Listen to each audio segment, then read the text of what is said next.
Thank you for choosing to join us today for the Python installation tutorial video series presented by Digital Learn Lab.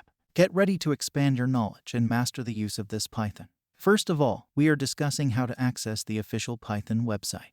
Very easy, this step. Please follow these instructions. We will start. Open your preferred web browser. I'm open here, Google Chrome. What you want, you choose. And, in the address bar at the top of the browser window, type python.org and press enter. Or Python download. I have put here a Python download. After that, open the search history and select the first website. Should be checking that time URL. Yes, this is a Python website. On the home page, you will find various sections: Windows, MacOS, or Linux. I will show just the details page in the Mac operating system details. You should read the download documentation. We are again going home page, and we will check Python libraries. This is a library page in Python. You check what you want. After that, we're again going to the home page, and I will introduce the Python website terminal. This is a Python website terminal. I will put here a small base code. Please wait this loading time.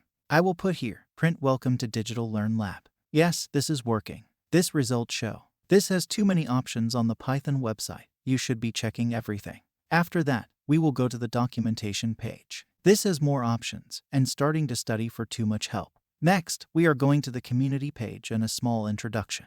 Python has a big community. This has too many options for beginners. And our important section, how to download Python. Very easy for this method. Click downloads in the navbar. After that, click download. After that, we will go to install. I will open downloads and click the Python file and show the installation procedure. And click install now and wait 1 or 5 minutes. Yes, this is done. This is what I am trying to explain very easily. Next, we'll check the software on our computer. Go to the command line and enter Python version.